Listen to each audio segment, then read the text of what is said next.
2001 Miami Hurricanes. I mean, you see some of these great teams, even in recent years. I don't think they stand up against those Miami Hurricanes in So when you're speaking of 2001. great teams, that's where you had lost me, because when you said great teams, who teams are you speaking of?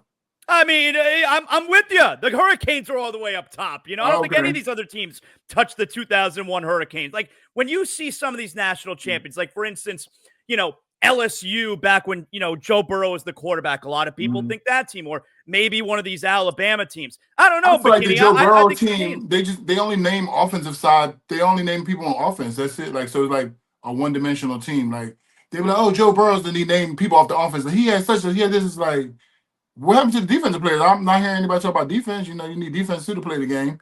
I feel like we had a complete team that dominated on both sides of the ball. So, a lot of these teams are like one-dimensional to me. I don't know. They know they wouldn't stood a chance.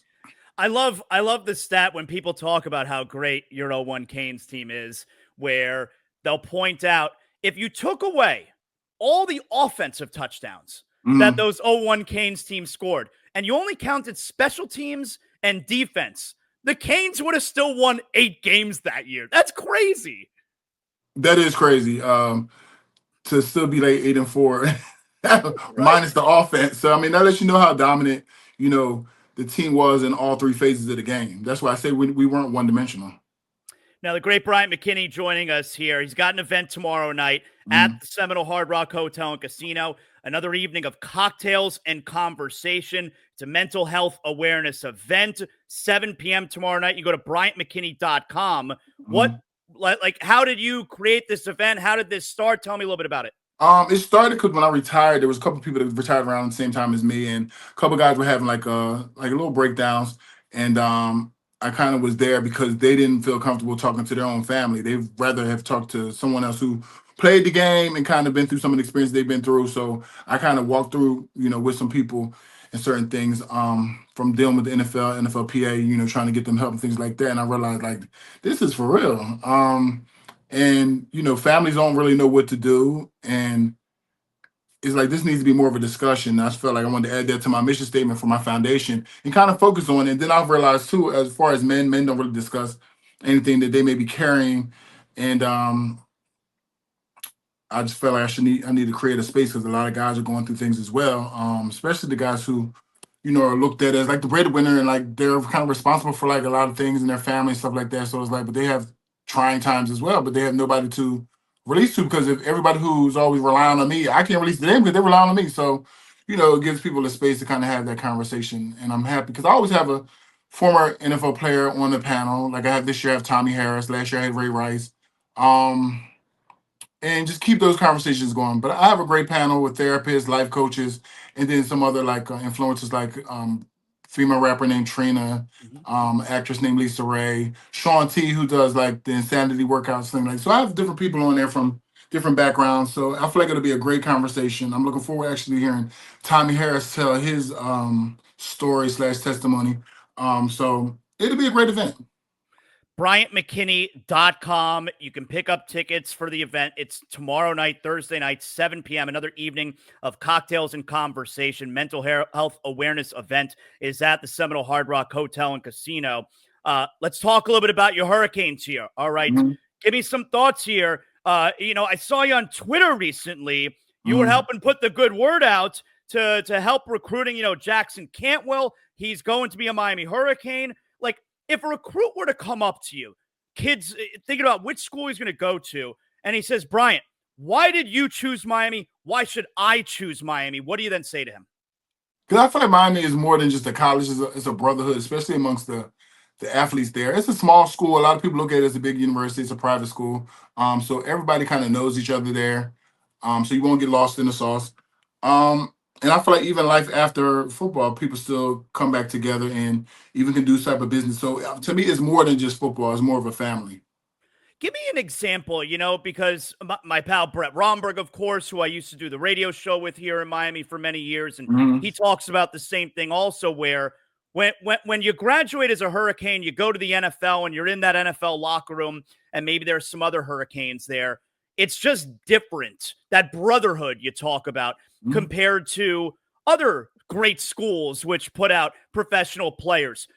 Why is it so different as a Hurricane compared to those other great schools when you get to that next level? Because a lot of people wanted to be Hurricanes.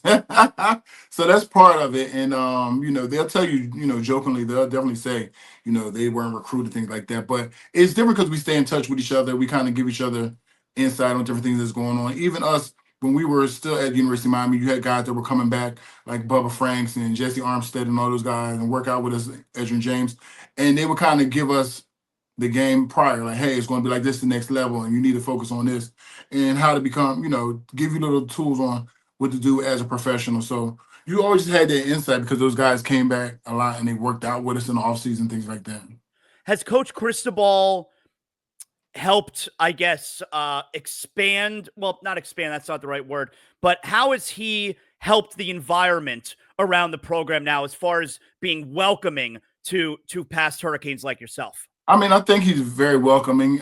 Like I say, like some of those guys, I met some of them, like Markel Bell. I gave him my number. So it's up to those guys to me if they need me to just give me a call, reach out or something like that so I can help them with anything they have, an issue with as far as like on the field or whatever, or how to make decisions. There's like a Legends camp that's coming up, I believe, June 8th. And, Cristobal has had Jessica Green reach out to me and make sure I'm in attendance. So, I mean, they try to reach out and make sure you come back. So I'll be back on June. You're going in. You're going into the Ring of Honor next season. I mean, obvious honor that you should have. Can you imagine how you're going to feel when they pull the curtain down? Your name's up there on the stadium wall. Have you thought about what that's going to feel like? I haven't thought about it until you just said it. When you said, I just visualized it. And this that'll be actually cool. Now that you said, I don't know what I was thinking prior, but just now when you just said it, I visualized that, and I feel like that would be that's very cool. Very cool. Very well deserved. Congratulations, of course. What do you make of the landscape today around college football? Not so much the NIL, like kids get paid, that's fine, great. But like the transfer portal and the kids moving teams every year. What do you make of all that?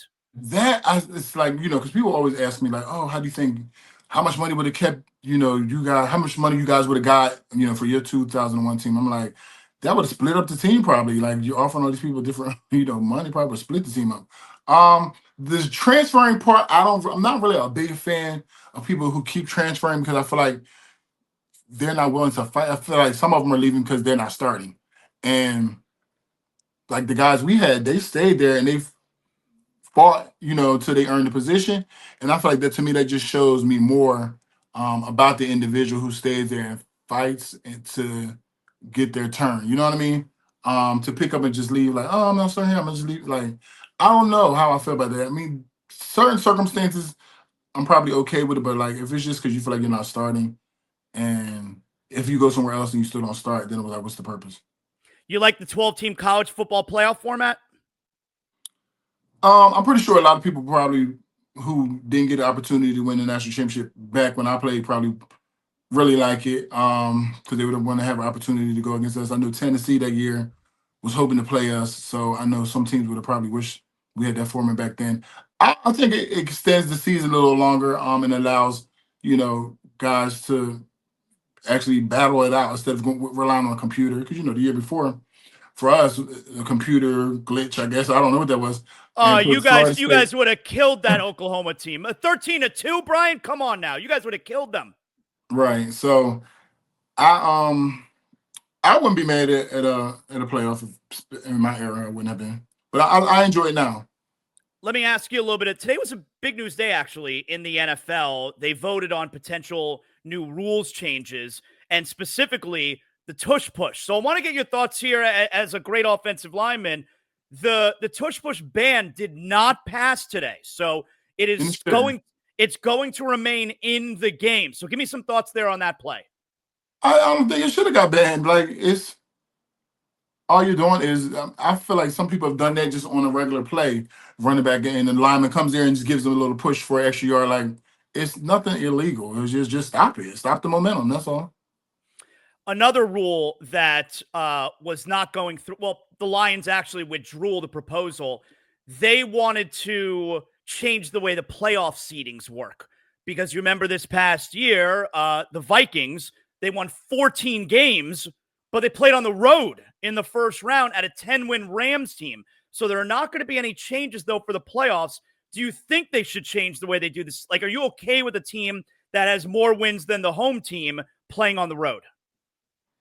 I feel like that's been the format for so long. I don't really see how you can adjust it because it's really going by each division. You know what I'm saying? And it's like, okay, you have a division that's been really good, and both may have multiple teams in that division winning a lot of games. But I mean, that's just the draw of the division. So I can't really see, changing that. Like, they won their division, you didn't win your division. So I feel like it should just stay how it is. One more here for you, Bryant. They also passed a couple days ago. Flag football is coming to the Olympics in 2028 in Los Angeles, and the NFL is going to allow players to participate. Bryant, there's not even American football in other countries. How is Team USA not going to win every flag football game with NFL players on the team? How are they not going to win every game 100-0? What are we talking about here? Right. I don't understand that either, but they should be able to win, but who knows? We'll see. I mean, some guy from some country across the ocean is going to guard Tyreek Hill in flag football? What are we talking about? Very strange. BryantMcKinnie.com. Another evening of cocktails and conversation, mental health awareness event. It is tomorrow night at the Seminole Hard Rock Hotel and Casino. Bryant, excellent job. Good catching up with you. Enjoy the event tomorrow night. Keep up the great work, obviously. Okay, you too.